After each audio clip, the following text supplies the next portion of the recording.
Welcome, everyone. This is the June 2nd, 2026 Civic Design Review meeting of the Philadelphia City Planning Commission. My name is Mina Monavarian with the Art and Design Division of the Department of Planning and Development. This is a hybrid meeting with both in-person and remote participation options. For your information, this meeting is being recorded, and by participating in the meeting, you are giving your consent to be recorded. A link to the recording will be posted on the Philadelphia City Planning Commission website. The agenda and meeting materials can also be found on the website. And the website can be found by going to the public meetings webpage of the Philadelphia City Planning Commission website. Please use the QR code on this screen to access that. Your safety is our priority. You are currently in room 18-029. In an emergency, please listen carefully to the announcements on the loudspeaker, which will provide additional safety information. If you do not hear an announcement, please follow the directions of the security officers and city planning staff. There are two doors along the side wall to your left, which leads to the elevator lobby. And if an order is given to evacuate this room, the nearest stairway would be to the right after you reach the elevator lobby. And follow the exit signs to reach the stairway. And if an order is given to evacuate the building, the rally point is at Love Park. Please remain at the rally point so we can account for you. And restrooms are in the lobby across from the elevators. The Civic Design Review Committee is a subcommittee of the Philadelphia City Planning Commission and is charged with assessing the design of the public realm of proposed building projects in Philadelphia and how they impact their neighborhoods. CDR is an advisory process. However, the applicants are encouraged to accept the results of the review and incorporate the committee's findings in the design. Civic Design Review Committee encourages and values participation during its meetings. Members of the public, you will have the opportunity to comment on agenda items during the meeting. Questions and comments will be heard during the public comment period, which will be opened and closed by the CDR committee chairperson. Public comments should focus on design-related issues only. When addressing the committee, please speak clearly and identify yourself by name and, if applicable, affiliation. A 2-minute time limit for public comments will be enforced by the committee chair and meeting host. If virtual, please use the raise hand function in the Zoom application and wait to be unmuted by the meeting host. If you're joining by Zoom phone, you may use the raise hand feature by dialing *9 during the public comment period. Staff will unmute phone users. Please note that Q&A is for procedural questions only, and we ask that you avoid writing your questions and comments about the projects using this function. And Planning Commission staff can also receive comments by email. If you would like to submit an email, please send it to cdr@phila.gov. First reviews will start with an applicant's design professional presentation limited to 10 minutes, followed by PCPC staff summary. Second reviews, however, will start with PCPC staff summary and analysis before applicant's design professional presentation limited to 5 minutes. The staff analysis will be based on the requirements of the zoning code and Planning Commission regulations, which will focus on site design, building design, parking design, sustainable design, and if applicable, public open space design. Public comment will follow. Please do not disturb the comments of your neighbors, and comments submitted in advance of the meeting will have been given to the committee and do not need to be read aloud. CDR committee discussion will follow the public comment period. Up to 2 affected RCOs may join the committee for the duration of their cases. Additional RCOs may participate as members of the public. After the discussion, staff will present notes taken during the meeting. The staff notes are for summary purposes only, and not a word-for-word record of the conversation. The CDR committee will vote to adopt the staff notes by unanimous consent, and also will be voting by roll call on whether or not a project needs to return. For roll call votes, I will ask commissioners for the votes individually at the end of each agenda item. And now the chair will call the meeting to order and announce a quorum. Thank you. Thank you, Mina. Good afternoon, everyone. I am Jimena Valle, CDR Chair. The Department of Licenses and Inspections has informed the City Planning Commission of 3 cases, all of which is being heard for the first time. Cases may be heard more than one time.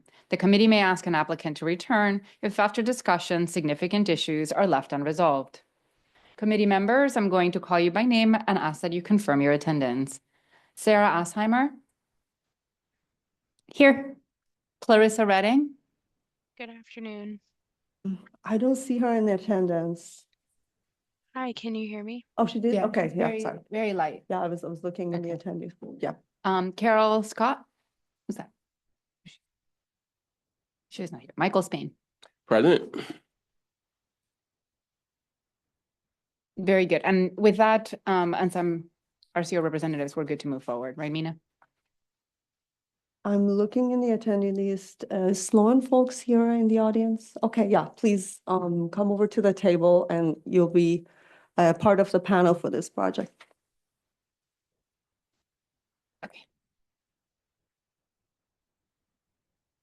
Could you please introduce yourself once you take a seat?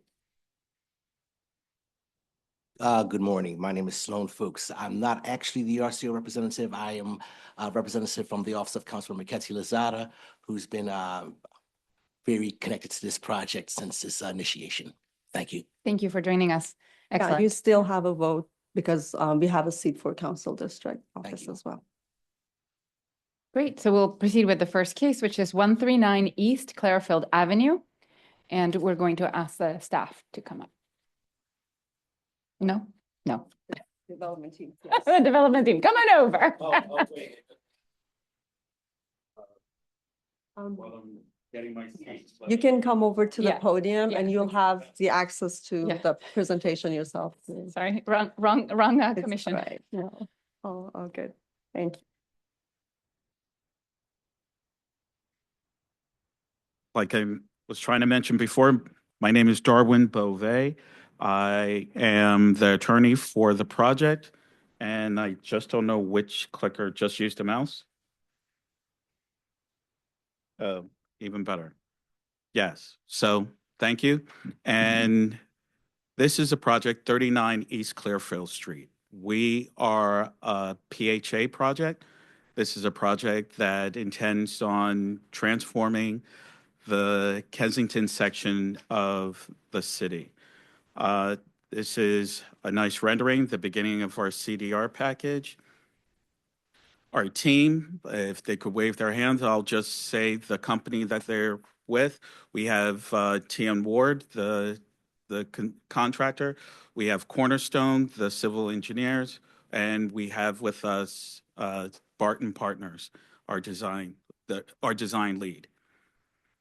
Now, as you can see, we have the site surrounded. It's a very high level area where you see the Man Older Adult Center, the Family Medicine Center, Save-A-Lot, the parks, supermarkets. We put that together to show how close and in proximity all everyday life amenities can be. The site is zoned RM1. It's surrounded by ICMX, surrounded by RSA 5. So we believe RM1 is a good mix considering what is surrounding all the other zoning classifications that are surrounding it. Here are some photos of the site.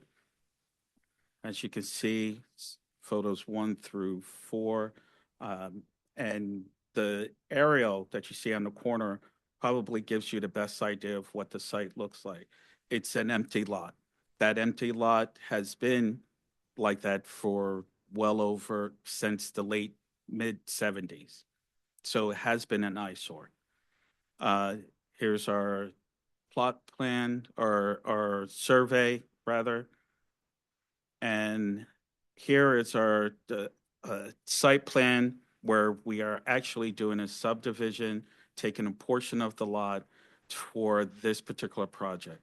Now, just to let everyone know, PHA does own the entire block, and we're saving the rear portion for a separate development. But what's before you today is 39 East Clearfield Street. So at this point, I'll let our design lead take over, and then I'll come back with any questions. Chris? Good afternoon. My name is Chris Rafalowski. I represent Barton Partners in 139 Clearfield Street.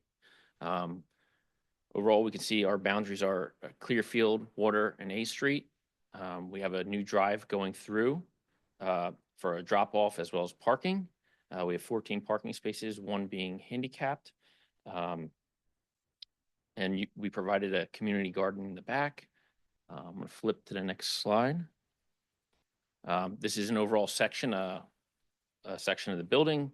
We're 4 stories. The upper stories 2 through 4 are residential. The ground floor is partial residential and amenity facilities for the community.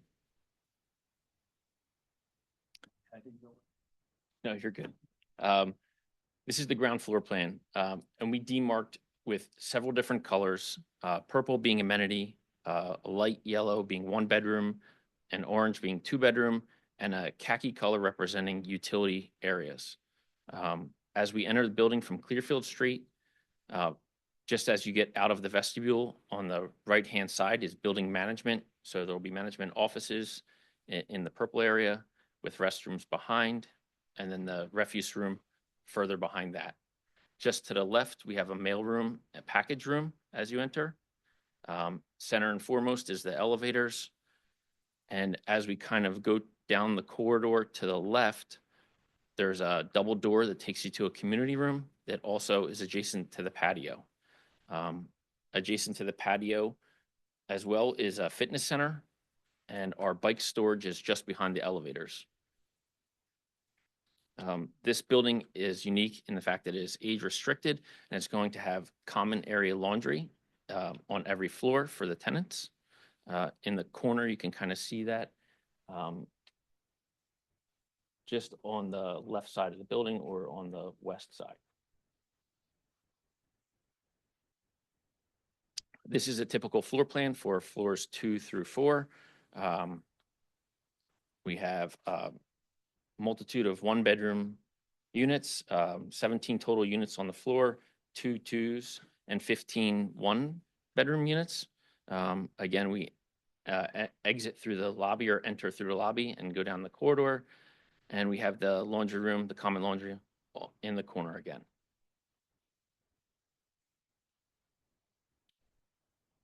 This is our typical 1-bedroom unit.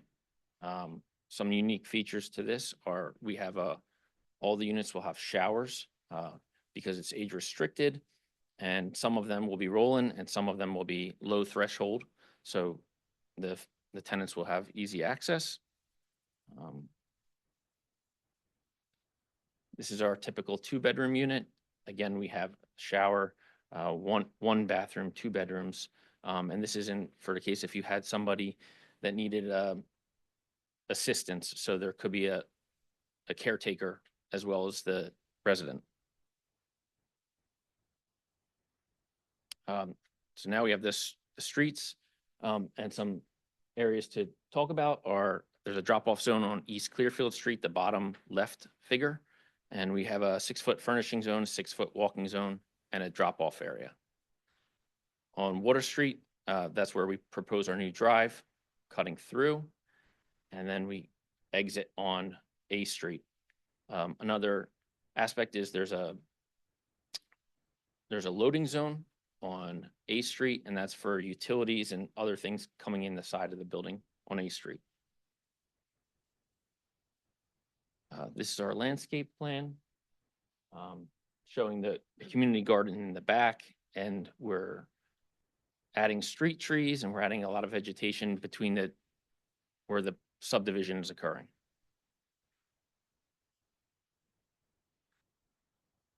So here's our main components of our building facade. We have brick, ground face block, which is a smooth brick of sorts. It looks like stone, or that's the intent. Then we have 2 metal panel colors, and we have a fiber cement lap siding.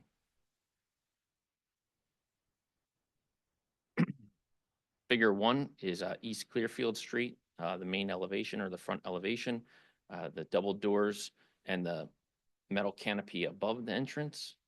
And that's the ground face block, helping to designate the entry point. And we have a water table of that ground face block. And brick going up majority of the building and some bump outs with metal panel. On A Street, again, we have the ground face block accenting one element, and we have the brick and metal panel on that facade as well. The rear of the building is figure 3, and that's where we introduce the fiber cement lap siding. We wrap the brick around the corners of the building and towards the back. And on the sides, we have a brick as well on Water Street. I will note B1 on Water Street is brick, although it's denoted as fiber cement. Here we have a perspective from East Clearfield Street and A Street, looking at the building. You can see we added street trees. We have a nice entry canopy and component. And you can see on A Street some of the utility doors towards the back of the building for water, electric, so forth. This is a view from Water Street and Liptoncott. Now, I will note that white mass is a proposed future project. It's not being presented here. It's just what could be there. Just want to show what could happen in the future. And we can see the fiber cement siding in the back of the building and the brick wrapping the corners towards the rear of the property. And now we have a bird's eye looking at the project, showing our street trees and how the project fits into the neighborhood context. And these are, the next few slides are just our CDR application. Thank you very much. Thank you. Appreciate that. Yep. Now we have our PCPC staff review. Pushes us off stage. Yeah, you move over now, Darwin. Kindly step away. Good afternoon. This is Henry Felsman with Planning Commission staff. The site area is 0.65 acres. The zoning is RM1, no bonuses utilized, no variances required. The use is a vacant lot. Proposed use is 63,000 total square feet, 61 units, 14 parking spaces, 8 bike parking spaces, and a community meeting was held on May 20th. The site has frontages on 3 streets, all one way, shown there in the yellow arrows. In terms of transit access, the closest subway station is Huntington Station on the L, or also Somerset Station, both of which are 0.6 miles away, or approximately a 15-minute walk. And if you want to get to the Broad Street line, the closest stop would be Allegheny, which would be about twice as far to the west. Bus is the more accessible transit option here. The 60 bus goes both ways along Allegheny, and the 57 goes north along Front and south along 2nd Street. Looking at Clearfield Street, the primary frontage of the site, staff notes that across the street there are mostly row homes, though they are oriented differently at different portions of the street. West of the site and directly across from it, these row homes face the cross streets, as you can see in the image on the top right. So it's the side facades of those row homes that actually face the site, whereas east, to the east, the row homes do face Clearfield, as you can see in the image on the bottom right. For site design, staff appreciates the building frontages on all 3 surrounding streets, the amenity spaces, and the outdoor patio and courtyard. Staff requests further details about the landscaped strip there along Clearfield Street to ensure viability. Consider opportunity to combine some of the amenity rooms into a larger communal gathering space. It was mentioned that there would be a community room towards the courtyard, which is appreciated.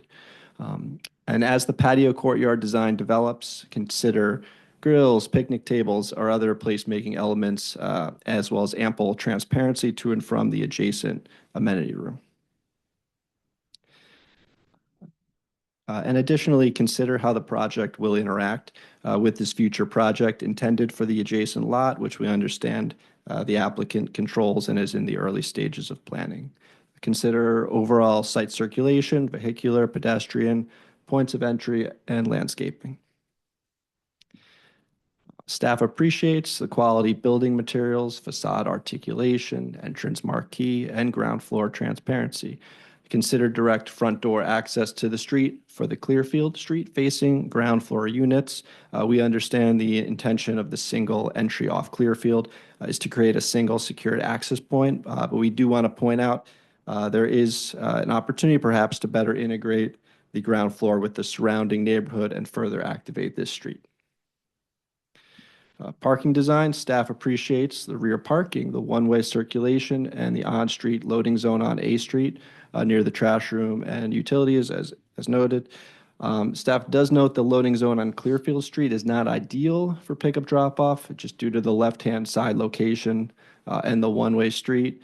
Consider how the courtyard area can be further designed as a safer, welcoming pickup drop-off alternative, because it does seem likely that if you're waiting for a ride, the courtyard area or the community room right off the courtyard may be a more preferable waiting area for residents and safer. So we just encourage keeping this function in mind as the design details for this space progress. Sustainable design, the project meets 7 metrics. Consider a mix of rooftop sustainability enhancements, including planning for solar panels and/or green roof elements to reduce the heat island effect and improve rainwater management. Includes staff comments. Thank you very much, Henry. And with that, Mr. Sloan, would you like to make any comment?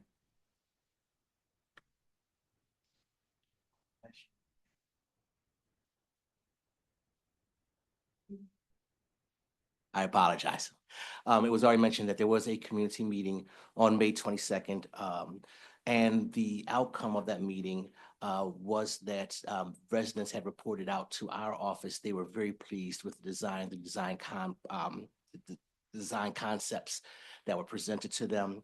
Given the fact that this is probably one of the newest affordable housing opportunities in the 7th District, and just addressing something that the council member is very, very concerned about. And given the fact that, PHA has presented a plan that's not only viable, but looks really good, we are pleased with the outcome. So we don't have any concerns with the strategy. Thank you. Thank you very much. Appreciate that. Are there public comments at this time? Here or virtually? I don't see any hands raised at this time. Thank you for that. How about committee members? Any questions, comments? Just some general comments. I know it's sometimes challenging with the resources given to do this type of housing, but given that, I appreciate the palette. It seems to fit in well with the context. I do have some of the shared concerns about the green space that's in the rear and whether or not that might be a more safe place for receiving and loading and maybe be a bit more activated. This is all senior housing, is that right? Okay. And the landscape that's at the far end, to be able to maybe even show that a little bit more in some of the renderings, because it'll be either a nice barrier for what's to come, because we don't know what that building is going to be, or an enhancement to whatever that building is as well. So just to be able to celebrate that a bit more in the comments. That's all I have for now, I think. Thanks, Michael. Sarah? Yeah, I have very little to add. I really agree with a lot of what staff said, and Michael, what you just said. Maybe my one recommendation, I think staff mentioned this, is just to really understand a little bit better sort of the opportunity for more plant material on the edge. The building meets the sidewalk in a really hard and intense way. I can imagine people walking by and even looking in windows. if there is an opportunity to add some planting in that furniture zone that you've allocated, the 6-foot zone, I think that would be a welcome addition and maybe just provide a little bit of softening and buffering along the edge and be an amenity for adjacent neighbors as well. And certainly seems very feasible and a light lift add at very little extra expense to do that on the edge. And that's Thanks, it. Sarah. Do we have Clarissa on the line? I want to make sure I don't miss her. Yeah, did she? Hi, did she- yes, I'm opportunity to here. chat? I agree. I think Michael's comments, in addition to staff comments, covers my thoughts as well. Thank you, Clarissa. And to add my comments, a couple of questions I had was, is there a way to pull on the site plan, if we could go to page 41, perhaps? 41. Oh, it's in the staff comments. Okay, this is okay. I'm curious if there's a way to bring some of the greenery that's represented on the other side of the parking, since we know that that will be future development, and just bring a little bit more to what right now feels like a pretty plain sidewalk. Just generally looking for more greening on the space where folks might actually spend time. So that would be one comment. And the other, it's purely aesthetic, but I would love to see a little bit more contrast in the colors. I'd like that it's picking up on the context, but you can notice that in the context, all the homes don't look the same. So could we integrate some metal panel that's perhaps a bit darker, to create a little bit of contrast so that it brings a little bit more vibrancy to the facade, acknowledging again that you've done a lot with what can be, really limited budgets, but that should be something that wouldn't add much cost, but would maybe bring some visual interest. To that point, I believe there is a project that's also PHA that's on the 2800 block of Germantown Avenue that is very similar, and it might be a formula and also something that works well in multiple sites. But to Zemina's point, I think if it is done again, recognizing the context and that palette and maybe the different articulation that might be in the different levels, which I see is different here than the one on Germantown Avenue, is a good approach to make that look good and happen to fit into the community. So now that you've stopped in this view, like a simple move could be to use a darker metal panel material on like the inside, so the rear side, and tying that to the bottom. But again, bringing a little bit of contrast, I think, would go a long way to the palette. And did you say, Sarah, some planters like in the side street? Jimena, I agree, just sort of redistributing the amount of open space from sort of page north to page south, just so there's a little bit of a buffer.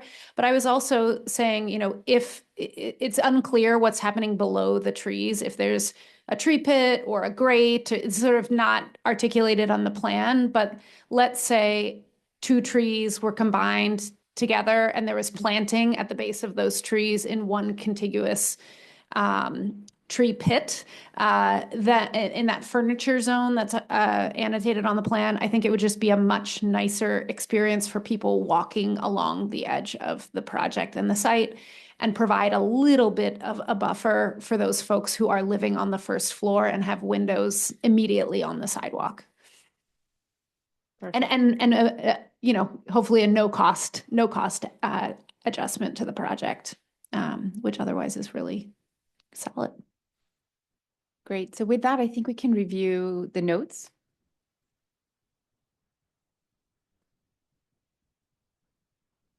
Okay, and I'll go through these, and then we can agree that they appropriately represent our discussion. So from the council representative, at community meetings, residents were pleased with the design concepts.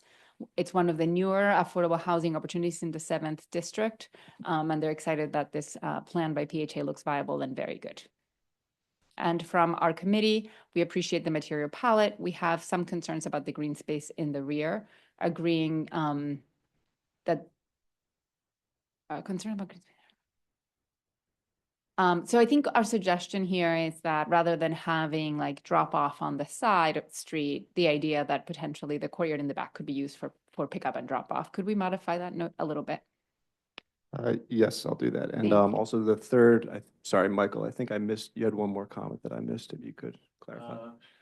I wish my memory was that great. I can't remember it now, but I'll give some thought in at that. Okay, consider opportunities for plantings in the furnishing zone along Clarefield as is indicated in the site plan. Explore bringing some of the greenery on the north side of the parking lot to the sidewalk on the south side of the parking lot, closer to the building and the courtyard. Consider integrating darker metal panel to bring more vibrancy to the facade. Look to Germantown Avenue example for palette articulation and contrast, and encourage more street trees, maybe groupings of street trees to create some, could we add something about like some buffer between the Yeah, first or floor encourage residents? grouping together tree pits for larger planting, understory planting. All right, Michael, one more chance. Yeah, the green space sort of planting that was at the parking area, to use that as a potential buffer or complement to the future development. Wonderful. Now I need a motion to approve the notes as just discussed. Motion to approve. I need a second. Second. Thank you. That's everybody, yeah, in favor. Right, yes. Okay, and then I need a motion to conclude or to continue the review. Motion to conclude. And second. All right, there's a motion to conclude the civic design review process for 139 East Clearfield Street. Beginning the vote with Sloan folks from the council district. Do you accept the motion? Yes, we accept the motion. Thank you. Clarissa, do you support the motion? Yes, I do. Thank you. Sarah, you made the Yes. motion. Michael, you seconded. Yes. Thank you. And Jimena, do you support the motion? Yes. Unanimous support for the motion. Motion carries. Thank you very much. I'll get off stage. Okay, well, our second case is 106 Jamestown Avenue. If I could have, please, the presenting team come up.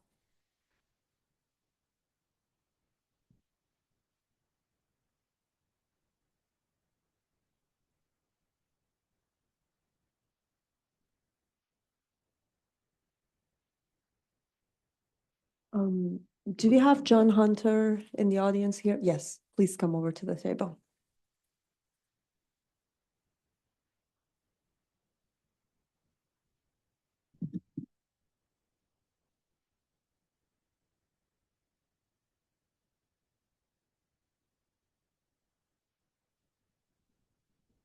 Could you please introduce yourself? Sure. My name is John Hunter. I am the representative for Manayunk Neighborhood Council, which is the coordinating RCO. Thank you. Okay. Good afternoon, Madam Chair and members of the committee. Adam Laver of Blank Rome on behalf of Jamestown Partners LLC and Dan Greenberg, the developer behind this project. Also with us today is Jeff Watson to my immediate left of Barden Partners Architects and Planners, who will be speaking directly to the design elements that are being proposed. Madam Chair and members of the committee, the current use at the subject property is an open lot which has been creatively employed as a PHS pop-up beer garden. What is being proposed is a 5-story multifamily residential structure, which Jeff will get into shortly. The subject property is located in the ICMX industrial commercial mixed-use zoning district, which is subject also to the Main Street Manayunk Neighborhood Commercial Area Overlay District.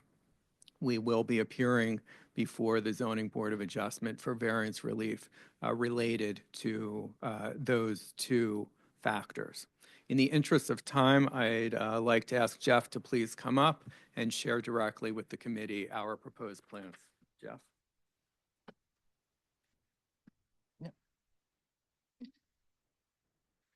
All right, good afternoon all. My name is Jeff Watson from Principal at Barton Partners Architects and Planners. So this project is located on Jamestown Avenue, adjacent to the raised rail line. The site is between Wissahickon and Manayunk train stations and a few blocks away from Pretzel Park and Venice Island.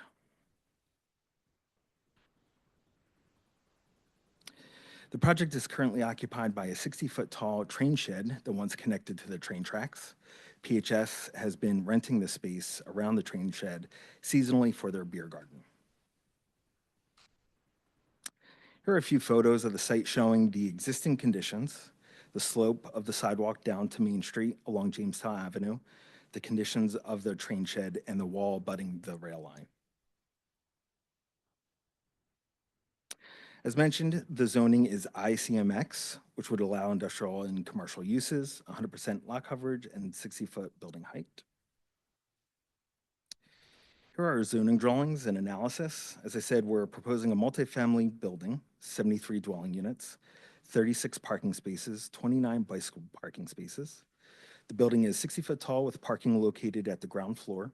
The parking ratio is 1 to 2. We will have a green roof on site with the roof deck to accommodate stormwater.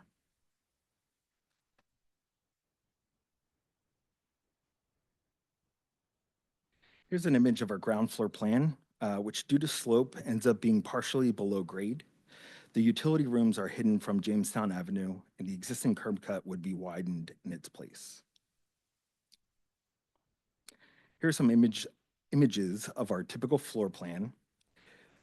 The entry is on the high side of Jamestown. There's an amenity space on this floor. There are 17 two-bedrooms, 46 one-bedrooms, and 10 junior one-beds. The top floor frontage is set back as part of the facade design.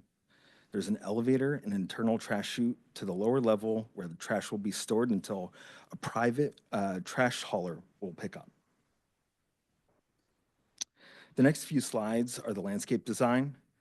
This includes ground level planter beds, green roof, and street trees.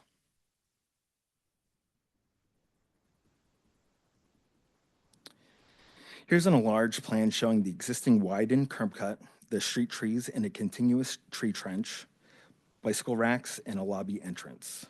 Right now, we're proposing a temporary loading zone for pickup and deliveries on street.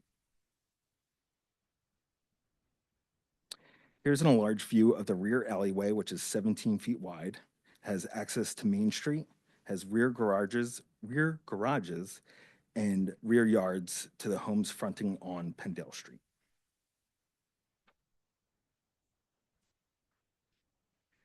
Here are the elevations. We're using mostly red brick on the facade with large black frame windows reminiscent of industrial warehouses. We also include corrugated metal siding on the upper level and fiber cement siding at the building setbacks at the interior of the site. The site is located in a neighborhood commercial district overlay, which is based upon the Main Street Manayunk Historic District. This property is listed in the Historic District application as an intrusion or non-contributing. The next few slides show our building as seen or not seen from Main Street. The building peeks into view where there's a vacant lot along Main Street. So that's shown right there, along that vacant lot. You can also see the train shed from that view as well. Here's a slide showing here's a slide showing the site section from Main Street to Apple Street and the sight lines from Main Street. Here's a slide showing our proposed materials and colors. And then the next few slides are our renderings of the site. So this is along Jamestown. This is the opposite view along Jamestown, along the lobby entrance. And this is the view of the site from the train.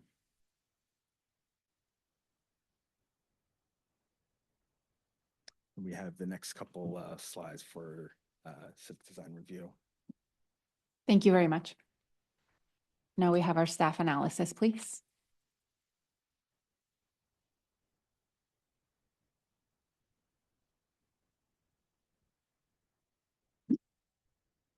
Good afternoon, everyone. My name is Nina Solomonic, and I am a development planner presenting to you 106 Jamestown staff review. The site is 0.39 acres. The current zoning is ICMX, industrial commercial mixed use. There are no bonuses utilized. However, as mentioned before, the site is in the NCA Neighborhood Commercial Area Overlay District. The building height may not exceed 38 feet in this district in the Main Street, Manayunk, and Venice Island NCA. The uses allowed in industrial districts, there is a refusal for multifamily household living prohibited in ICMX, and dimensional standards for industrial districts, 9-foot setback is required at the rear lot line since the rear lot line abuts a residential zoning district, RSA 5. The present use of the site is the PHS pop-up garden at Manayunk, and the proposed use is 66,862 total square feet, 73 dwelling units, 36 parking spaces. There was a community meeting held by the Manayunk Neighborhood Council on May 21st, 2026. The site is well situated for public transit access. The site is a half a mile from the SEPTA Regional Rail Manayunk Station. The 35, 61, and 62 buses run along Main Street, and up the hill there is another bus, the 27, which runs along Manayunk Avenue. The site fronts on Jamestown Avenue, which goes south here, and an elevated regional rail with Crescent Street on the other side.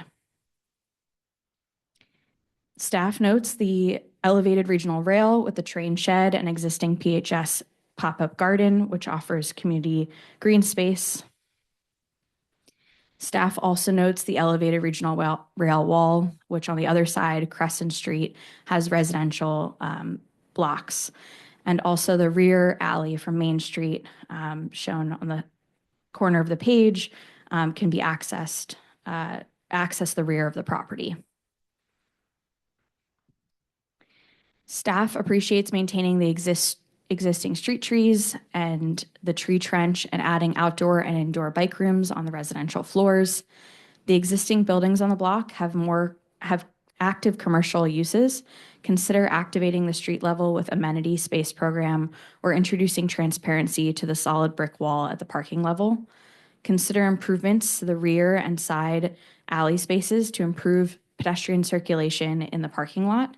And consider quality of the open space on the ground level, seen here along the perimeter of the parking. Staff appreciates the quality building materials, the facade articulation with large industrial style windows, and the entrance marquee. Consider setting back the top 2 to 3 floors to reduce the overall height of the building from the pedestrian experience on Jamestown Avenue and more consistent with the NCA overlay. Staff appreciates incorporating 2-bedroom units. Consider setting back the 2-bedroom units on floors 1 through 3, considering the elevated rail wall, which may prevent adequate light to those units. Consider breaking up the continuous brick at the ground floor by adding transparency as well. As for the parking design, staff appreciates the 1-way parking circulation and 2-way driveway on-street loading zone on Jamestown Ave and extending the loading zone on Jamestown Ave to the curb cut. Continue to work with the streets department for final approval on this arrangement. Consider relocating the bike parking from next to the ADA parking spaces to an interior location that doesn't prohibit access to the bikes. Locate the electric vehicle charging spaces and whether they will be charger ready or have chargers already installed. The project meets 11 of the 12 applicable sustainable design metrics. However, identify where the EV parking spaces will be and if they are charger ready or have chargers installed. Staff appreciates the occupiable green roof. Consider adding a shade structure as shown on the plan below and porous paving for rainwater management will not be approved by PWD after July 1st. Just a note for the committee, as well as consider on-site renewable energy. Thank you. Okay, and with that, I'd like to ask Mr. John Hunter if you'd like to make a statement or make comment. Great, thank you very much. I just start by explaining the attendance at the MNC meeting on May 21st. It was a Zoom meeting. 280 people registered for the meeting. 200 people attended the meeting, and 97% opposed the design. For a number of reasons, obviously.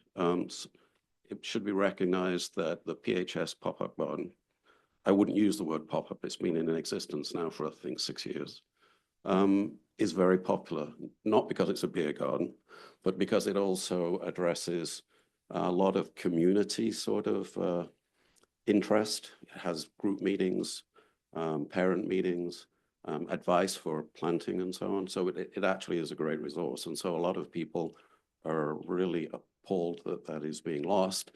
And I think they would be commiserate in some ways with that loss if it wasn't just to be another residential development, because this lot is zoned ICMX, and there's continuing concern that all the new developments, particularly along Main Street, and although this one doesn't face Main Street, are large-scale, purely residential developments, sort of tipping the balance from Manayunk becoming mainly a suburban residential district because of its proximity to I-76 and its ease of both going into Center City for commuters, but also out of Center City for commuters. And so MNC generally encourages the maintenance of ICMX use. And in this case, particularly where there is an existing use, which is popular and sustaining and contributes to the community, I think that reflects quite a lot of the loss. Some of the other loss is that one of the last coal chutes that Manayunk gained a great deal of growth from is on this site. It's pretty I think there are photographs of it in the presentation somewhere. And it's interesting that in previous zoning variance applications, architects cited this as part of the industrial character of Manayunk and used some of its materials. So it's ironic that this proposal would just demolish that and remove it from the last remnants of history of that sort of bringing coal in on the railway and then dumping it down for local use. On the proposal itself, I think one of the things to sort of point out is that it's not just the NCA overlay that has a limit of 38 feet. This property is also in the historic district of Manayunk, which tries to maintain a contextual scale. And this 6-story building, not 5-story building, it's 60 feet high from average grade. And you can see there, you can count 6 stories, is way out of scale with anything immediately adjacent, which generally complies with the 38 feet limit. And one of the things in particular, which Nina didn't really address, and I'm surprised, is that the rear of the site maintains that 60-foot height up to within 3.5 feet of the boundary. And adjacent to it, beyond that, is the residential areas with 2.5-story buildings from the early 20th century. So the scale juxtaposition at the rear of the site, which doesn't even maintain the 9-foot setback that's required by code, is glaring and just totally out of scale. So I'm surprised that that is not made as one of the recommendations. The other thing about this proposal is that when we were first shown the proposal, almost immediately after we met the developer on the site, looking at the plan, and as an architect, I recognized its sort of arrangement. It's absolutely pattern book arrangement on a rectangular site with a double-loaded corridor down the middle of the site, an egress stair at one end of that double-loaded corridor, another egress stair at the other end of the corridor, which is then adjacent to the elevator and the trash room, which then descends down and connects with the entrance. I actually thought it was generated by AI, it's substandard. And then on top of that, it's the classic 5/2 arrangement, although the 2, which normally is 2 levels of concrete structure and 5 levels of cellular wood construction above. This one is 5 and 1. But that arrangement, which then gives you 27-foot column spacing for the parking below, is absolutely standard, which is great and normal in a sort of city center location where you have a block on a street with one side of that double-loaded corridor facing the street and the other side facing a rear yard, and then the rear yard with adjacent property. So that would normally work. On this site, it doesn't work because, and it looks like it's just dropped on the site because on the north side of the site is that 20-foot high concrete wall, almost like the Berlin Wall running across the site, which precludes any connection for at least the lowest 3 floors of the building, and that 3rd floor includes the parking. But also the status of the alley at the rear, which is shared with the residential units, and also the even narrower alley behind the commercial units, at the moment is sort of separated off by a chain link fence. And there are no proposals that we can understand and was raised at the meeting for ameliorating those 2 alleyways that could generate pedestrian traffic. They do allow pedestrians to come off Main Street, but they've got nowhere to go and it's in really poor condition. The perimeter also on those 2 west and south sides have no proposals for landscaping of any size. And also it doesn't address the 2 existing mature trees in the alleyway, which overhang the site, which would have to be completely, I assume, removed. Although at the public meeting, there was a detailed proposal that that alleyway is private property. It isn't shared property. And we have no idea if that's the case or not, but that would seem to be something that needs to be addressed. So if you look at the property, 3 of the 4 sides are undeveloped, I would suggest. The 4th side, which is on Pennsdale, Nina quite rightly pointed out that the whole of Pennsdale up to Crescent Street has commercial uses on it. This one has no commercial use proposed. Because Pennsdale drops down, slopes significantly down to Main Street, the northern edge where you enter the building and the southern edge drops almost a story. And at the moment, there is just a brick wall plus 2 doors for the trash to get out onto Main Street. So that I would consider is a pretty deadening experience at the pedestrian level. Fortunately, as Nina pointed out, the 3 existing trees planted by PHS are retained. But I don't know why, but the existing quite decorative paving along sidewalk along Pennsdale, which has Belgian block and slate down the middle around and open areas around the trees would be replaced with concrete paving. No idea why. Pretty insensitive, I think, in terms of looking at what's there. But I think reflects generally my sort of assessment that the building is just dropped on the site. It makes no attempt to modulate and react to the site. It doesn't scale down on any of the perimeters. The uses end up with, because of the railway wall, you've got 2 stories of apartments staring at a blank wall 10 feet away. And so for all those reasons, I think you can start to understand why the vote of 97% came from that MNSA meeting. Thank you for that. Do we have any public comments here? Anybody who wishes to comment? Anybody on the phone? I don't see any hand raised at this time. I'm sorry, did you want an opportunity to respond to any of that, or we're gonna go on with discussion here? Discussion could continue. Okay. Thank you. Any comments from committee members? And I know we have Clarissa also on the line. Just wondering if any of those concerns were shared with designers at any point of the process, designing the building, presenting it to the community. Yeah, we were asked by a board member who had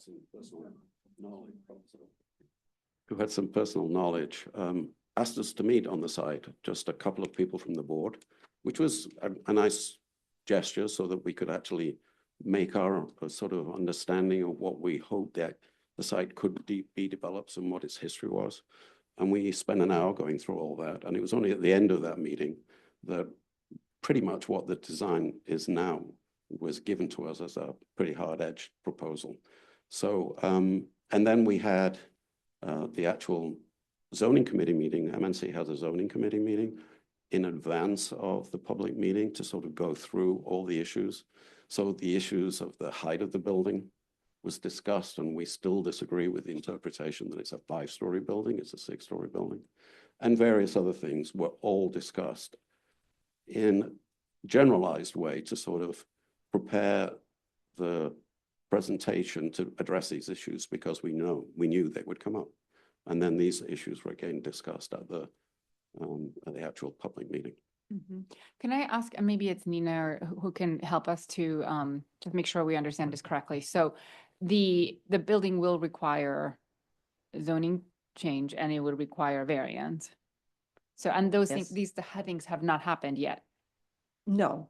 You're talking about the hearing, the ZBA hearing. The ZBA hearing cannot happen until CDR is concluded. Correct. Yes. And at that point, they're going to ask for a variance.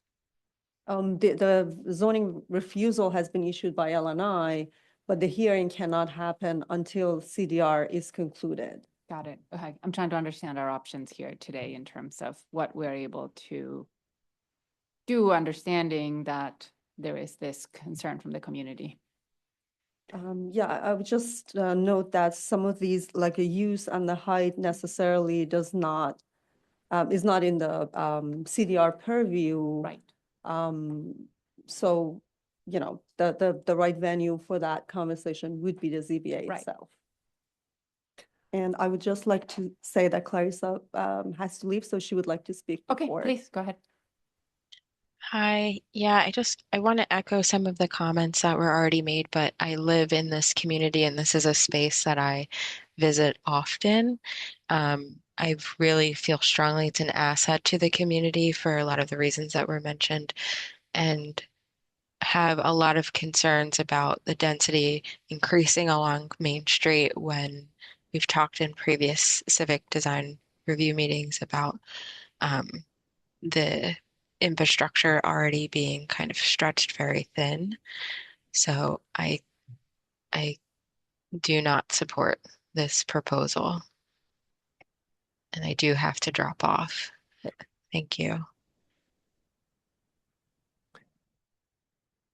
I do have a question, and maybe you can give me a brief history. I think I understand the importance of the use of the current site. Looking forward, has there been any action to make that a more permanent and owned piece of land that the community will continue to use beyond the 6 years that it has?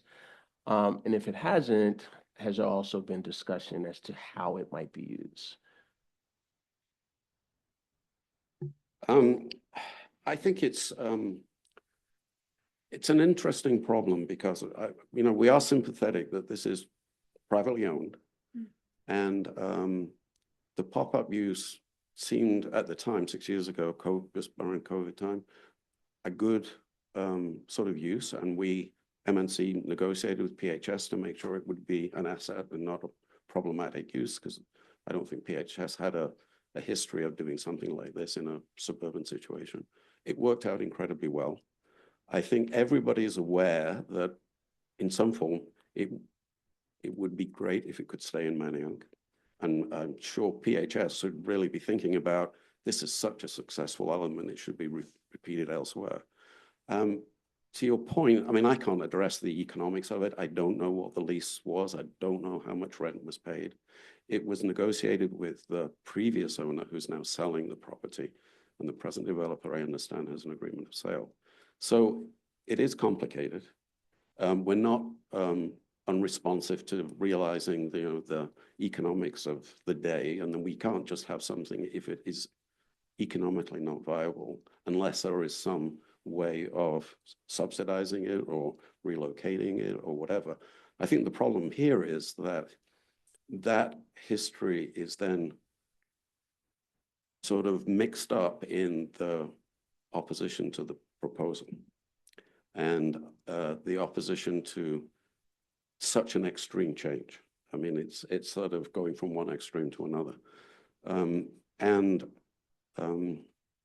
So I hope that explains it. In other words, we would love it to stay, and a lot of people would love it to stay. At the same time, we observe the fact that you can't go to a developer who's has some commitment and say, just leave it as it is and lose money on our behalf. Thank you very much. We'd like you to be a charity.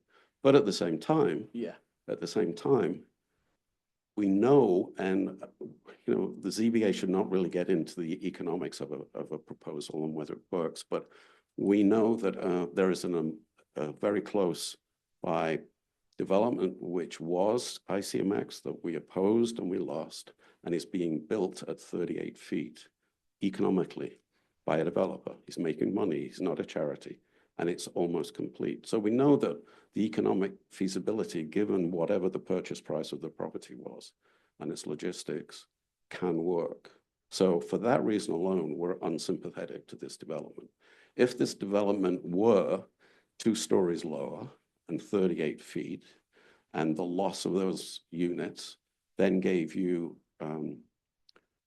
a unit to parking ratio of 1-to-1, which pretty much every developer who comes and operates in Manioc knows they have to do that in order to be addressing the market, but also not generating problems for the adjacent community. 1-to-1 is an absolute standard. And if that were the case, there might be a little more sympathy, but that isn't the case. And I just want to address, because I did actually address it in my submission to Nina in advance, that I think the Civic Design Review is a great asset, but a part of the problem that we've addressed before is you are looking at, in a way, cosmetic issues, which I would crudely put as sometimes, if a proposal is not great, is putting lipstick on the gorilla. And so I understand the constraints here, and it makes it very difficult for us to criticize the scheme because we don't think the scheme should be built. So.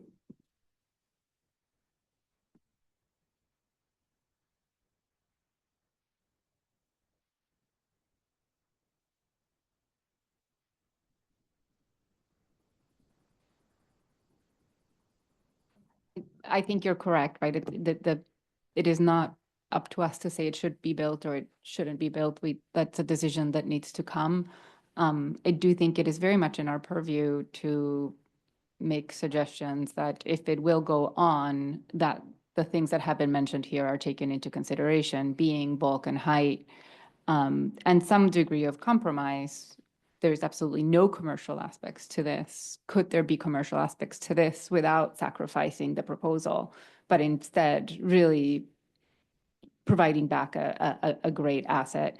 And I've seen other instances in the city where a park or a pop-up situation has taken place in a lot, and maybe some of that can be carried out in the development. So rather than saying, well, it doesn't matter, it's an empty lot, and we're going to do this, is there a world where some of what it's giving back to the community today could be taken into consideration within this proposal? So one perspective might be, you are within this historic and neighborhood district, respect the height, bring back some of what the community really needs so that you can get some support. Maybe then you push a couple of feet. And then bring back some of that commercial, more walkability, into it. Because I think that it's not just that you don't want the development, it's also that should this development happen, there's a lot of challenges that we're hearing from the community. So is there a place where there's more of a give and take? But with that, I'd like to hear from my colleagues. Yeah, I think it's an issue. I'm looking at, what some of our guidelines are: site design, building design, parking design, sustainable design, public open space design, and things that we think are really important for the fabric of the city and the community as a whole. So the points that you bring up, I think, are very valid. And one of the reasons I asked if the designers had a chance to respond was to really take that into account. With that being said, I do think there are a number of issues that could be addressed in the design that may make this a more palatable project for the community, because we are looking at the public realm and what we do here at the CDR as well. I feel as though that has not been taken into account as much as it should have been. If the opportunity was there, it's unfortunate that it hasn't. But I do think there could be a bit more exploration into some of those concerns and having the design address those. May I speak for a moment? A lot has been said. Sure. Great. I appreciate all the comments that have been made so far by Mr. Hunter and by members of the committee. I think it's really important to note that Dan Greenberg is a local developer who has a history of working quite positively with the neighborhoods in which he and his family live and develop. And he cares about that, which is why he reached out early on to engage. And although it could be misperceived that there have not been any modifications, there have been and there still can be. And this team remains very interested, members of the committee, in hearing your feedback and continuing to make this project, which we believe in, as good as it can possibly be. Thank you for that.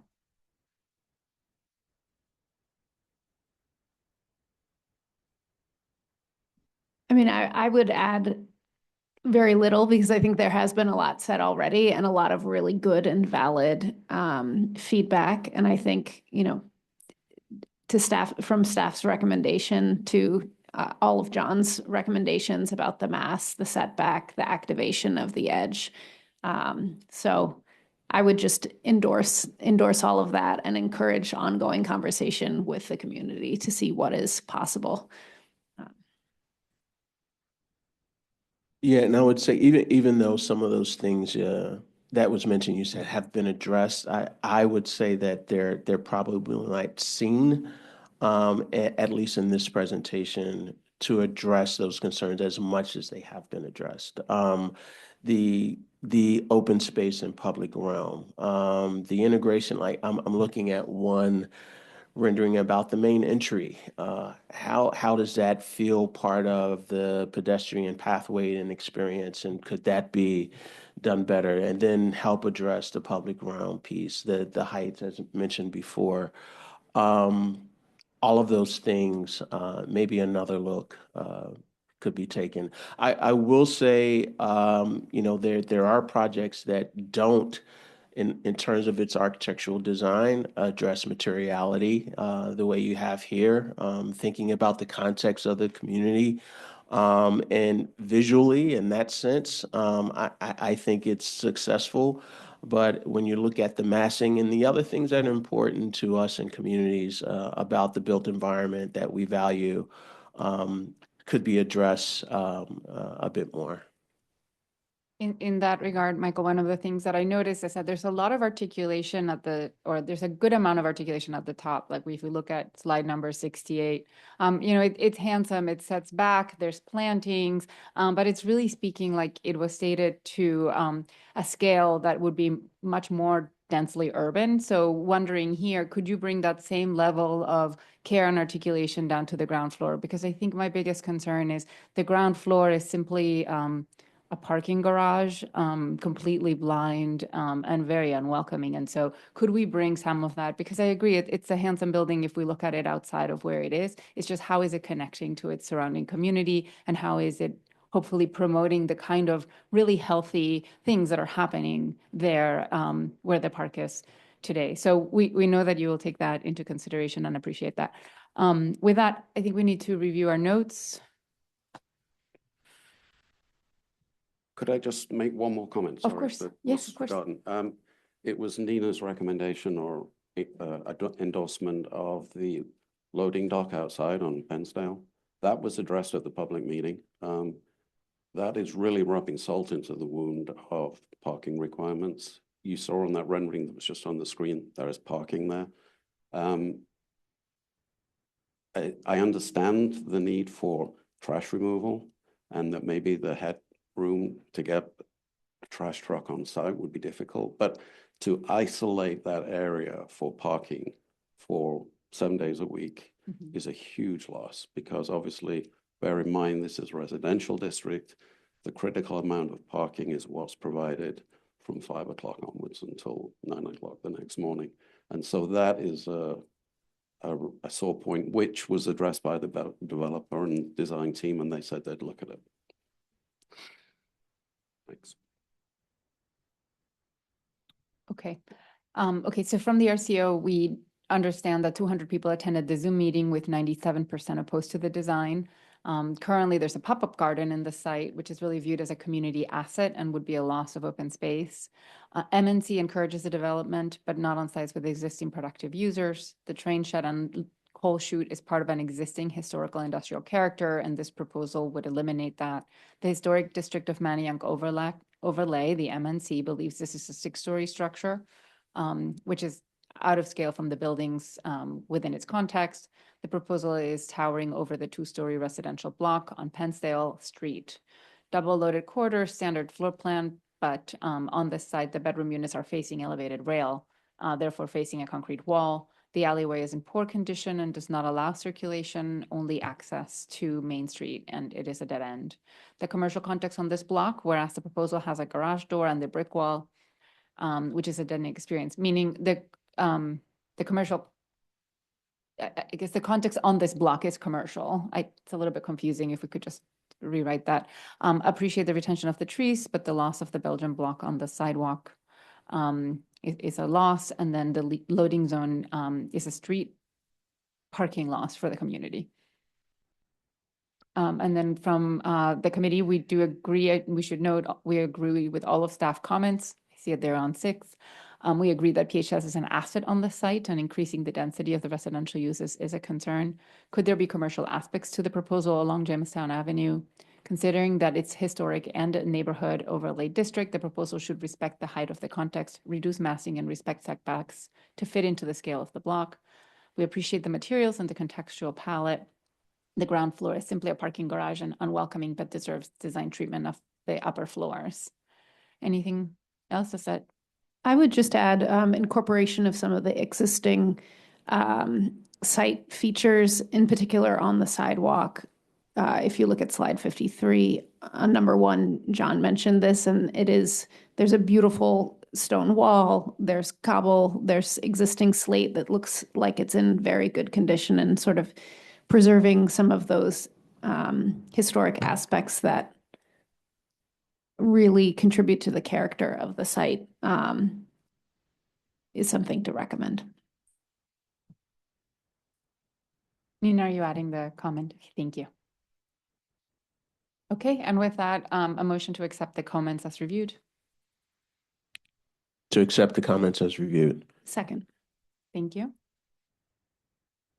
Yep, and now I need another motion, please, to continue the review or to conclude.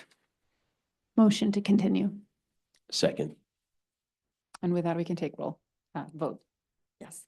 There's a motion to continue the civic design review process for 106 Jamestown Avenue. Beginning the vote with John Hunter from Manayunk Neighborhood Council. Clarissa had to leave the meeting. Sarah had to Yes, vote. continue. Michael, Yes. thank you, and Jimena. Yes, continue. Unanimous support for the motion. Motion carries. We're grateful Thank for the you. thoughtful consideration today. Thank you very much. Okay, and with that, we will move to the third case, 801 North 19th Street.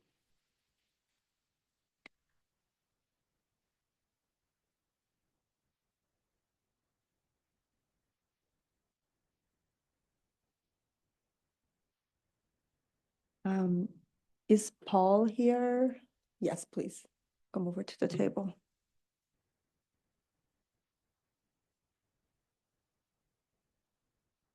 Paul, could you introduce yourself when you have a sec? No, Paul Bagassi, United Franceville Civic Association. thank you. And we have Rustin Oler from HDO online joining virtually. Yep, Rustin is going to kick And us off. Eric. Hi. My name is Stephanie Magani. I'm an attorney representing the ownership team. Rustin and Eric are going to go through our presentation and then the team can answer any questions. Thank you. Who are they with? I'm sorry, who's Rustin? Rustin Oler and Eric Quick Okay. are the from- architects for the project. They're going to present the application and then we'll be available to answer any questions, of course. Thank you. Thank you. Rustin, please go ahead. Eric's gonna walk you through it. Go ahead. Good afternoon, everyone. My name is Eric Quick, here representing Harmon Deutsch Oler Architecture and presenting on behalf of Cameron Square Partners for their reimagined project at 801 North 19th Street. This project was previously presented to Civic Design Review back in 2021, receiving zoning permits and building permits in 2021. This is a by right project that is actively under construction. We are seeking a by right zoning amendment with a scope limited to the exterior design of the building and minor changes to the interior of the building to improve the parking ratio, which prompted our return to you. I'll walk you through our CDR presentation and my partner Rustin can take questions at the end. Next slide, please. Next slide. These are aerial images of our site, which is located at the corner of North 19th Street, Wiley Street, and Cameron Street. The townhome site adjacent to us is not a part of this application. Next, please. Here are current images of the site, which is currently under construction. Next slide. Our site is zoned RMX3 with adjacent RM1 and RSA 5 sites, as well as Francisville Playground and Rec Center across Wiley Street. Next slide, please. This is our existing conditions civil survey. You can go to the next page. Here's our proposed zoning drawings, followed by the previous iteration. I'll walk you through the changes briefly. We are increasing our building height from 58 feet to 64.1 feet. We increased our GFA by 6%. We decreased our dwelling units from 115 to 110. We're decreasing the parking from 52 to 48 and ADA stalls from 3 to 2. We updated our elevator location and our bike room location and relocated our roof decks from the 6th floor to the roof level. Next slide, please. This is just the previous zoning iteration. Next slide. Our new proposal introduces a more contextual design language of timeless red brick and arches. The streetscape has been enhanced with landscape buffers, plants, planters, vegetated screens, and street trees and oversized pits. Next slide, please. This is our ground floor site plan. The beige area denotes common areas such as a vestibule, residential lobby, mail and package room, interior bike storage, and co-working lounge. A monumental stair provides visual connection to the basement level, which houses leasing office, a gym, and a spa area. Interior vented trash storage is located directly adjacent to our loading zone with curb cuts onto North 19th Street. The light gray area denotes our parking area, which contains 48 parking stalls with 2 accessible stalls and 4 EV stalls. The phase 2 mechanical parking would increase this to 63 parking stalls, which necessitated our increase in height. The following page contains the previous iteration of the ground floor plan. Next slide, please. This is the previous version. Next slide. Our new landscaping plan includes additional landscape buffers against our building along Wiley Street and Cameron Street. The plant specs remain the same as the previous iteration, and we have increased the street tree pits to 3 foot by 6 foot. Next slide, please. At the top of the page, you'll see our partial basement plan with common amenities, and then at the bottom is our previously discussed first floor plan. Next slide. This shows our typical second through sixth floor plan with 22 units per floor. The reduction in units allowed us to increase the size of our units to target families. The studio units are about 480 square feet. Our 1 bed, 1.5 bath units range from 780 to 980 square feet. And our 2 bed, 2.5 bath units are around 1,200 square feet. At the bottom of the page, you'll see our roof deck plan, which shows our common roof deck divided up into smaller pockets set back from the building perimeter. The more remote pocket is designed as a dog park. The roof trusses have been designed to support future solar arrays as well as future shade structures over the roof decks. While a green roof is desirable, our site utilizes underground infiltration basins to deal with stormwater. Next page, please.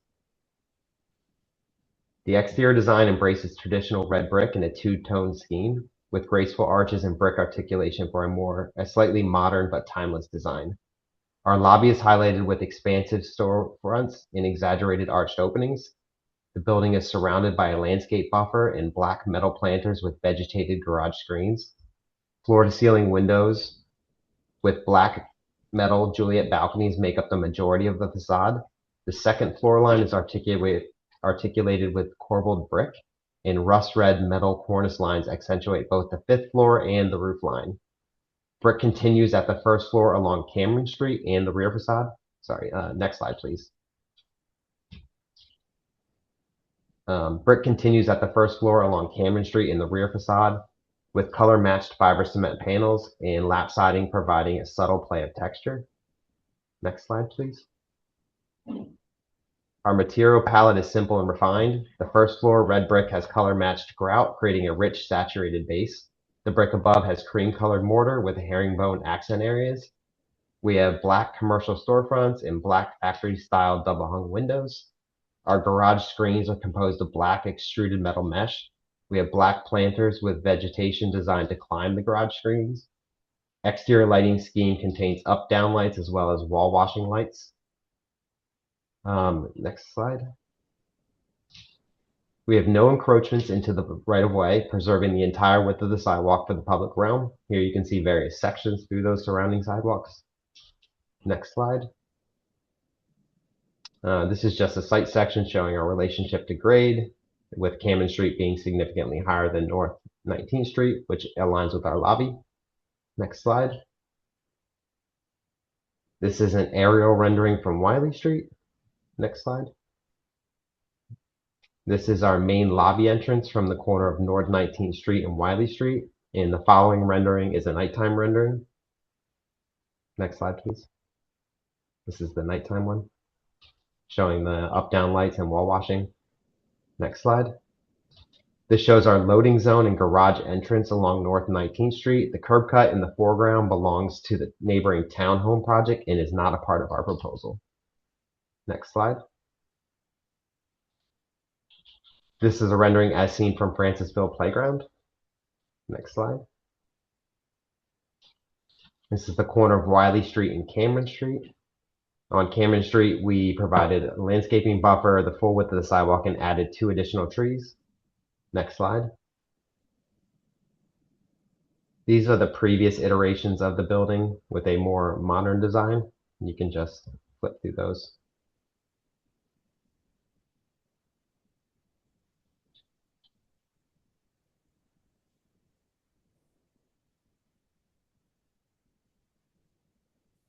And I believe that wraps our presentation for the redesign of 801 North 19th Street. So just let us know if you have any questions. Thank you.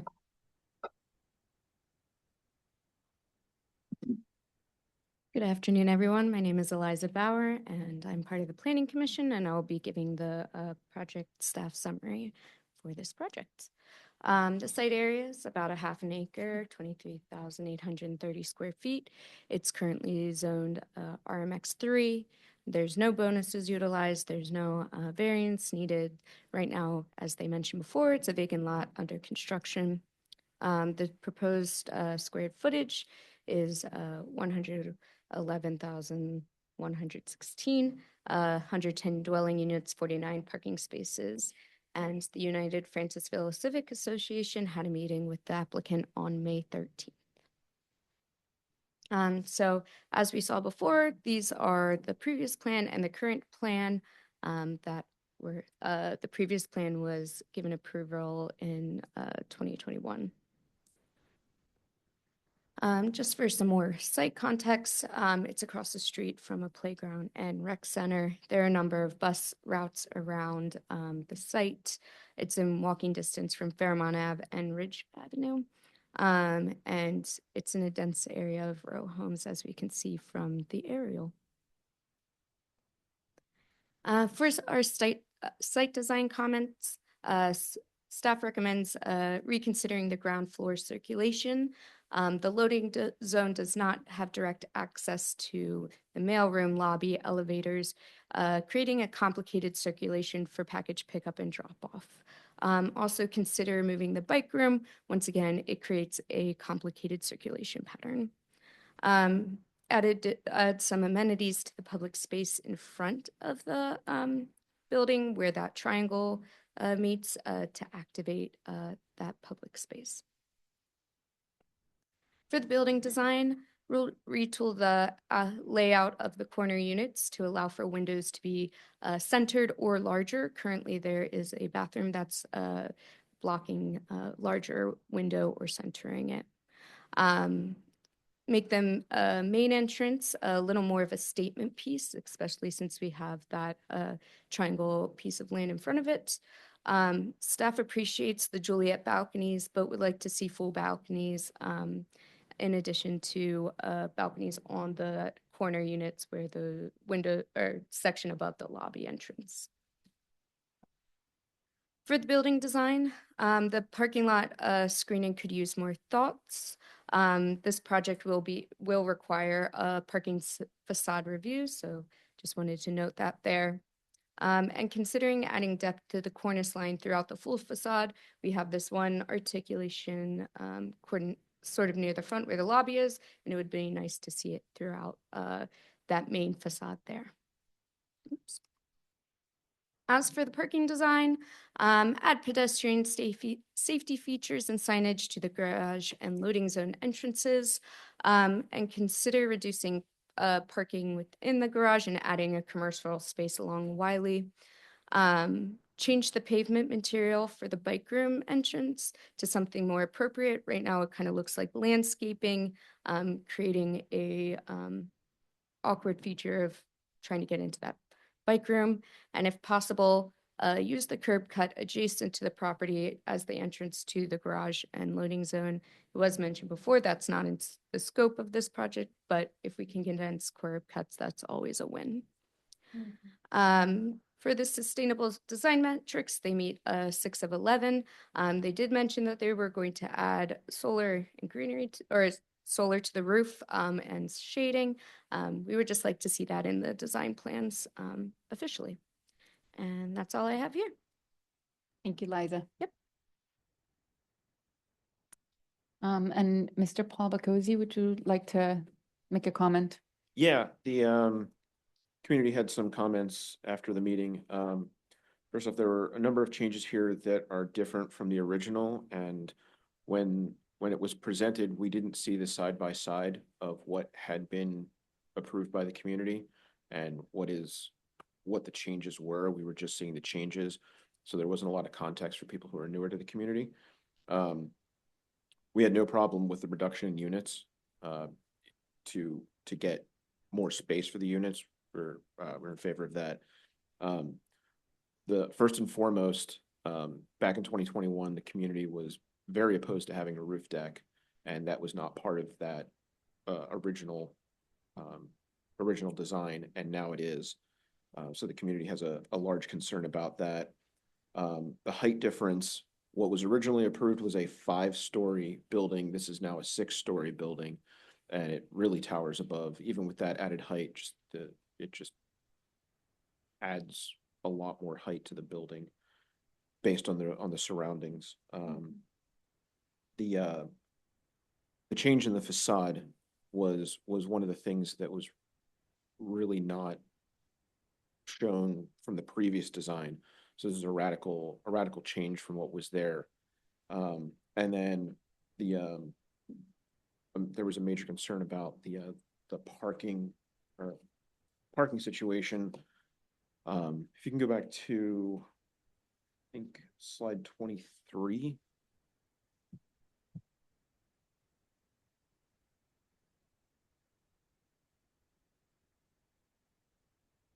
So it's not shown in this one, but the one that was shown to us, traffic was moving the wrong way on 19th Street.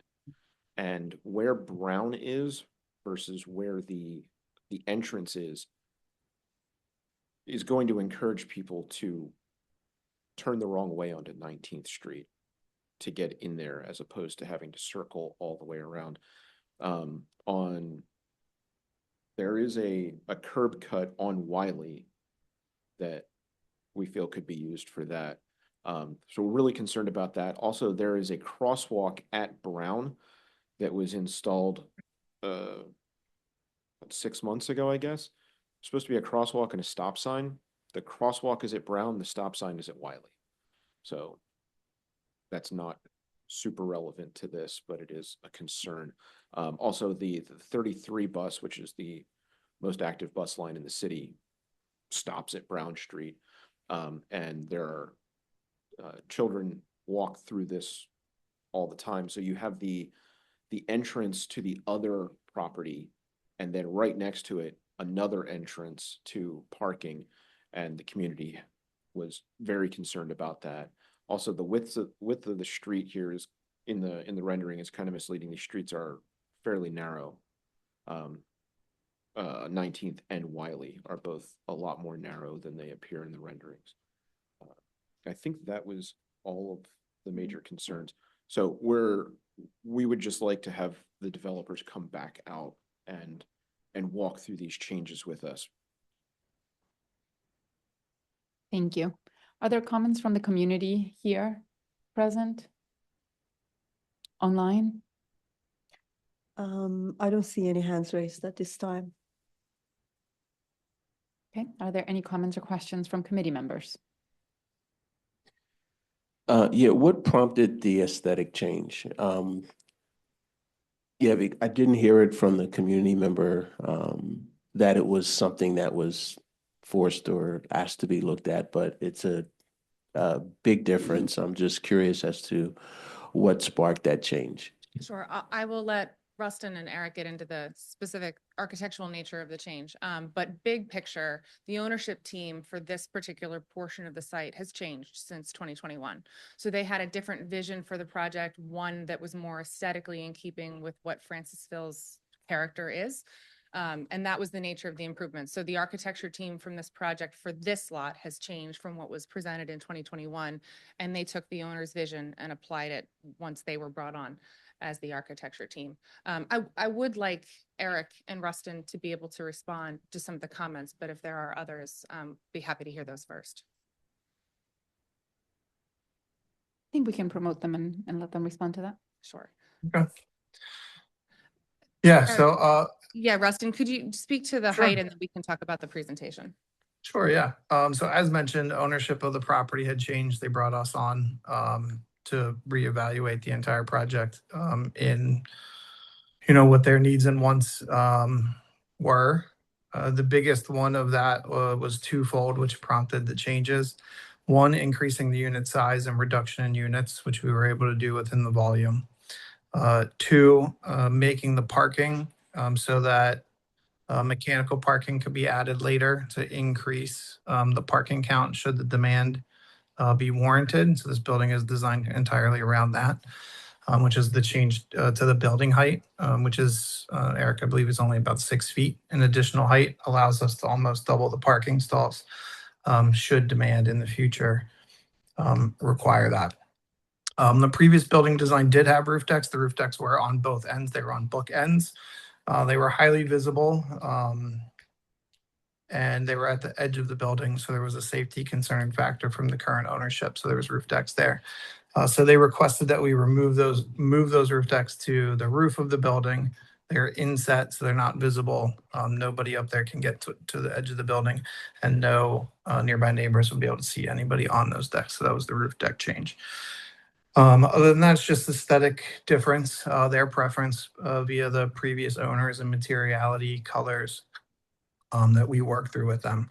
Everything that has to do with the pedestrian public realm, because the building is actively under construction, they're in the process of pouring foundations under their current building permit, is the same. And we could not change because that was already vested and in process. So the location of the lobby, how you access the parking, how you work with the loading zone, that's already been approved in the prior zoning through the entire streets department process. So we kept all of that because that was already in process, and we basically looked at improving everything from the second floor up in line with their vision. Yeah, I will also add that the request for additional information that came from the RCO after the community meeting was well taken. And we did make updates to the presentation from what was shown at CDR and originally submitted to what was resubmitted last week to make sure that we had comparison slides between the two, so that we've hopefully provided some of that context and wanted this meeting to function as an opportunity for us to answer those questions to their extent there still are some. And I think as construction continues, we'd be more than happy to keep that dialogue open as well. But to piggyback off of Rustin's point about traffic, there was a lot of conversation about the traffic. This configuration has not changed from what was approved in 2021. There was a full streets review done in connection with the building permit approvals for the project there that included traffic calming measures and improvements mentioned about crosswalks and stop signs. Those are in progress. They are now split between this project and the other portion of Cameron Square that is being developed, but they remain in place to be constructed as part of the development. Has that and will that be shared with the community? It was part of the original approval. If there's information that they've asked for, we'll be Okay. happy to share more details on that. Yeah, sure. Mina, forgive me for not being as familiar with the process. So they're coming again. Is this considered their first review, or is this okay? Yes, All right. correct. Yeah, and it sounds like also in some ways, we're not really here to discuss how it changed from when it was once approved to how it is today. Here it is today. There is a history there, but it's our opportunity to comment on this proposal.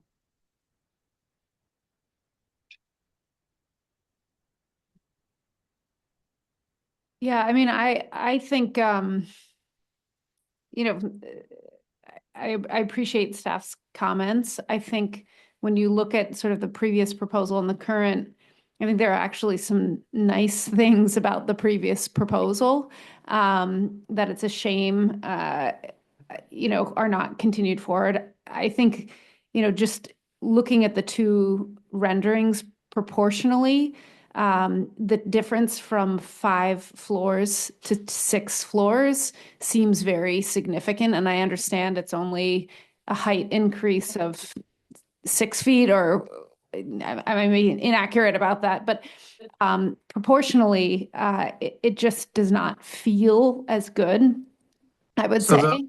the prior building was 6 floors, if you look at these renderings. And They had Rustin, correct me if I'm wrong, but that change comes from a zoning designation for average grade and how height is measured. Is that correct? Maybe the Well, first corner half of the building was 5 floors and the other half was 6, because if you look at the corner piece on the comparative elevation, They that- had a double height lobby, which put the lobby corner at 5 floors, and then the rest of the building was at 6, essentially. Well, very interesting. There's something about that double height lobby feels really nice and welcoming. I think one thing that is true about this building is that the elevation along Wiley Street is quite long.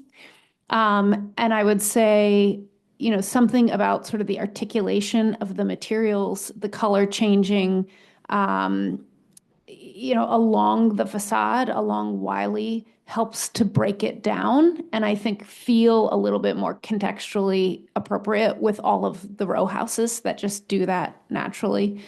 So, you know, I think third, the thing that really jumps out to me is the corner itself. And obviously, sort of in the previous version, there was a very sharp corner, a very transparent and glassy corner, and this new building has a blunt edge. And I think as staff mentioned, very awkward feeling placement of buildings on that corner, which, with the symmetrical sort of front door and the asymmetrical buildings just really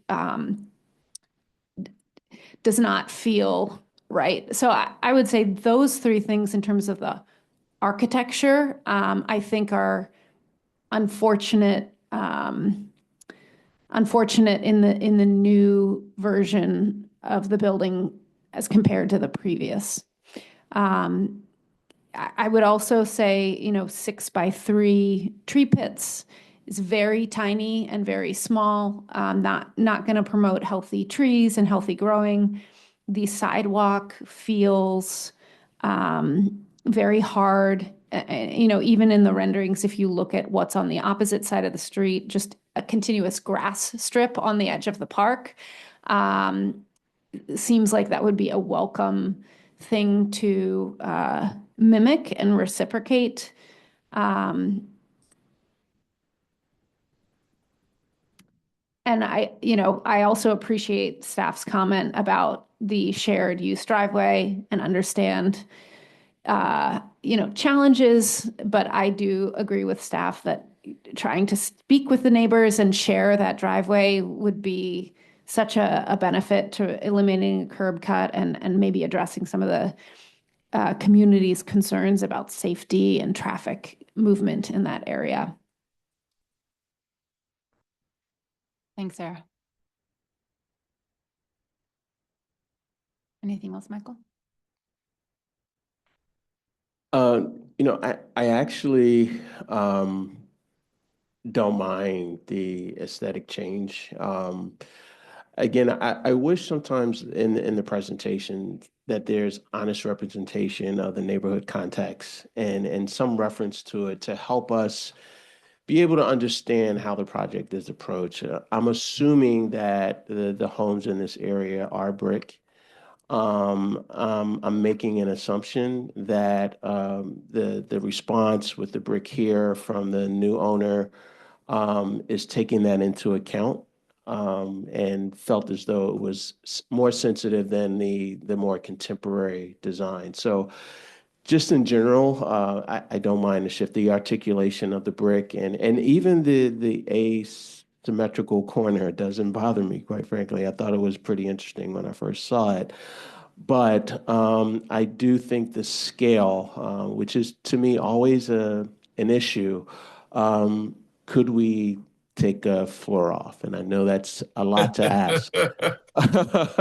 Sorry, I didn't mean to laugh. It always is, and I understand that. But entering the design approach, thinking about that is something that I'd like to encourage future presenters to consider when they come to the CDR board. And I do agree that that feeling of the two-story space at the corner would benefit contextually and also the sense of scale at that pedestrian level to make that corner open up a bit and not seem as closed and gradually then work into the rest of the scale and the aesthetic of the brick and the rhythm and patterning that's there. Those are the things that I'd like for the team to consider as the project moves forward. Yeah. In a way, and I forgot to mention this, the balconies that existed previously, I know you called them roof decks. They did help with the massing, I think give the illusion of, a shorter height, at least on the corners, and again, break down sort of the monotony and the flatness of that Wiley facade. So those moves, I think, were better previously. Yeah, and I'd like to echo just the distance of that Wiley facade. Again, taking some cues from the previous scheme to say, even if you wanted to remain like a single material, where those cuts are, could those have a darker brick? Or even like there's a change of tone in the brick. It's just really, really long, and it's almost there in terms of like there's a breaking of depth. And I do agree that the corner, regardless of which the solution is, this one is a missed opportunity, both at the ground floor and just in its kind of shape. So we see the opportunity to make it better. It's a really unique condition in the city. And so it really does feel like not only a missed opportunity, but something that is a little bit amiss in my perspective. That's all. I just want to ask that this kind of thickened piece that looks almost like a cornice halfway through, like up on the 5th floor. What is that? Is that a sunshade? What is that? It's brick. It's a brick detail. It's essentially a cornice to help break up the top floor. How is it pretty deep? It's like super accentuated. What is it doing for you? It's changing this. You said it's trying to address the scale? Yeah. Okay.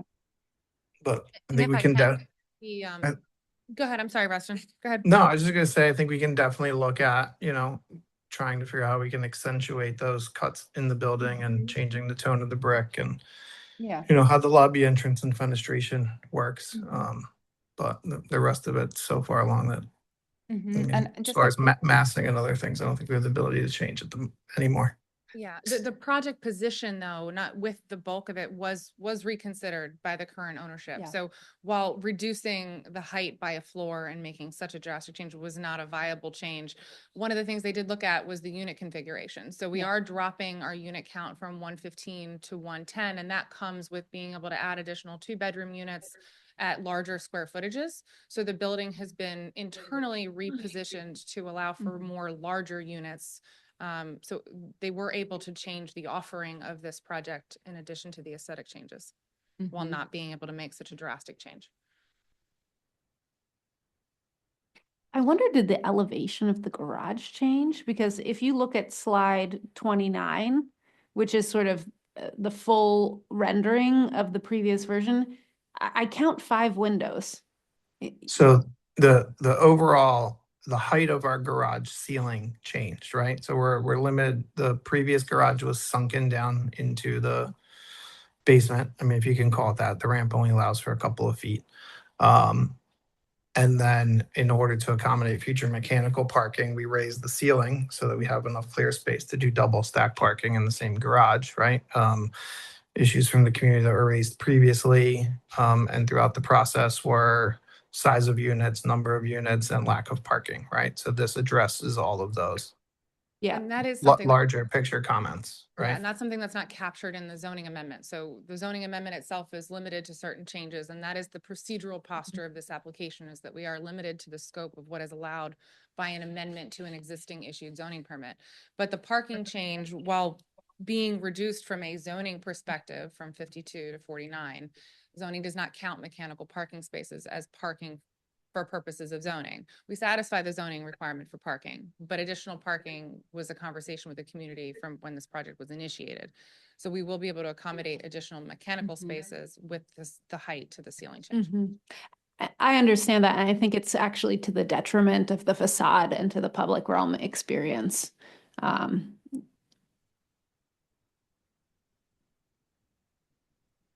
Yeah, can you help me identify which page the north elevation facade is on? The one that faces what I'll call the sheer court. Sure, you would have to look at the flat elevations because they're not part of the public realm. So if you would want to go to the flat line colored elevations. On page. Right here. There you go. Oh, I'm sorry. It's up on the screen. I was looking at my phone. So 16. Yeah, considering that may feel or does feel like a public courtyard, is there an opportunity to have that ground floor address that in some way? I don't know if there's entry and exit there or. We have, that is not public. It is private to the townhomes. We have no rights to access it, be on it in any way whatsoever. So beyond the access, but just a response to it being a public space. Is there an opportunity to walk along that edge of our building to get to the street that's adjacent to it. And it feels like it's a public space. As you're progressing along that edge, is there an opportunity to do that? I don't believe so, no. The property line is very close to the edge of the building. Okay, I see that in the site plan now. Yeah. And our client in our office doesn't have anything to do with the townhome development, but in speaking with them, I think you're gonna end up seeing that gated in short order. They're well under construction and almost completed, so there's no ability to change their driveway configuration. It's already being built. As a private access as well. Okay, well, I will suggest that we review our notes. Can I just add one thing? Going back to the conversation about the streets approval and the safety and traffic improvements, through the conversations and coordination that we have with the streets department, it seems that there are some outstanding elements still need to be approved by streets department. There particularly are with not. Traffic. No. So there was a building permit issued for the construction. The streets review was completed and those improvements were agreed to in connection with that building permit being issued. These changes will go through a building permit amendment. There is no changes anticipated to what was bound, what we need to comply with per streets as part of that process. So all of those improvements that have been agreed to will continue and be constructed as construction continues on site. And the majority of those improvements beyond what we have to do on the sidewalk and the crosswalks that immediately butt our property, which is only 2. There's traffic calming measures, but along the townhomes, and it's their responsibility to put those in. Yeah, that was what we received from streets department regarding that, and that's the information that we have.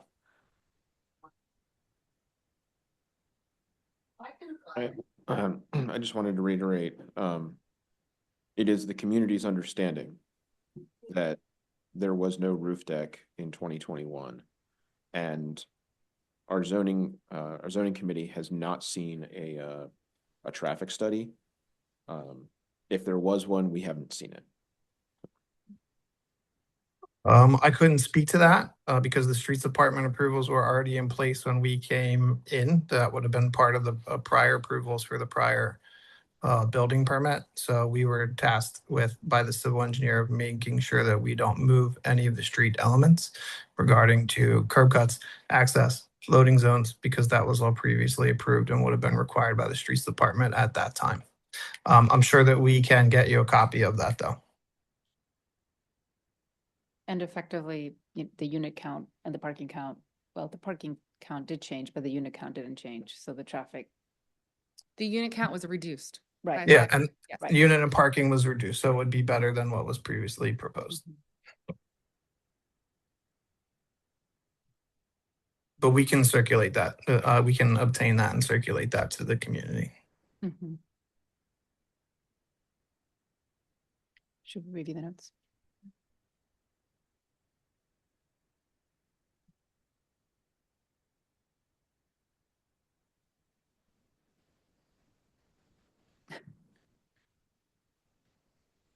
Okay, we'll review the notes. So from the RCO, there are some changes from the RCO meeting and did not see the previous iterations. I'm sorry, you meant to acknowledge that there had been some changes since you last saw this?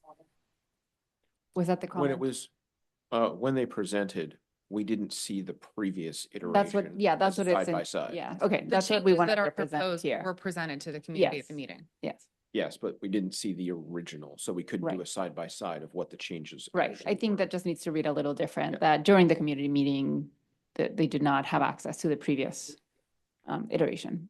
Okay, they are in, the community is in favor of the reduction of units. There is a concern about the roof deck and the additional story. There was some confusion about the traffic flow, which may cause people to turn the wrong way on 19th Street. Consider moving the curb cut to Wiley. There's an active bus route here. There is a dual curb cut, which could cause safety issues between this development and the one right adjacent with the townhomes. Would like the developers to come back to walk through these changes a bit more with the community. The community has not seen a traffic study and requested to see that. Okay, I just want to be clear that we're not at the comment about the story. We're not adding a story. We're adding 6 feet in height to the building. Could you go back, Liza?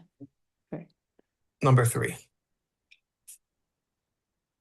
Yeah, additional 6 feet, right? Yes, Okay. thank you. Okay, and then from the committee, there are some nice things about the previous proposal that are not continued here. The additional 6 feet is making it feel larger. The elevation along Wiley Street is quite long, and articulation along Wiley would make it feel more contextual. The blunt edge of the corner feels awkward. The asymmetry does not feel great. So consider different geometry there. The tree pits are too small. The sidewalk feels very hard. Mimic the feeling of the park across the street as a recommendation. Share the driveway and try to eliminate a curb cut to reduce the safety risks. Would like to see a more honest context of the neighborhood, want to see how it is sensitive to the neighborhood. The scale is a lot and would like to see a reduction of at least 1 floor. Would like to see a double floor lobby to open up to the corner more. The balconies, roof decks helped with the massing in the previous iteration. I think Liza, if we could make sure that's noted. Wiley facade would benefit from a change of color or materiality. The corner is a missed opportunity. The additional height to the garage is a detriment to the pedestrian experience.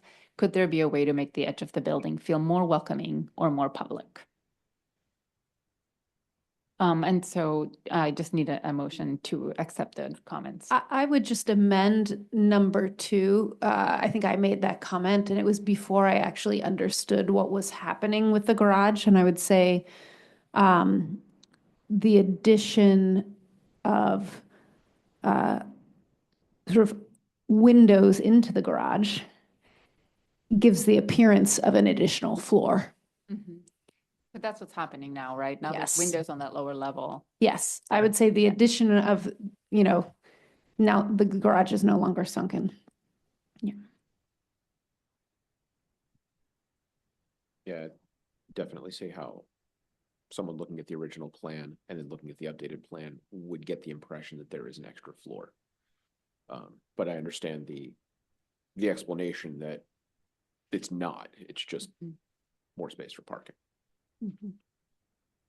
And the concerns with the roof deck, have they been articulated here?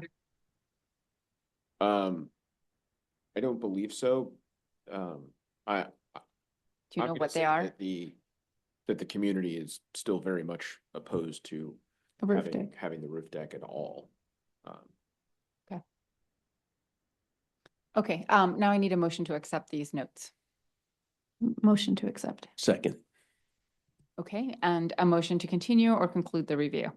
Motion to continue. Second. There's a motion to continue the civic design review process for 801 North 19th Street. Paul Bagosi from United Francisville Civic Association. Yes. Sarah, Yes. you make the motion. Michael, you made second. Yes. Jimena, Yes. unanimous support for the motion. Motion carries. Thank you very much. And with that, we will conclude today's session. Thank you.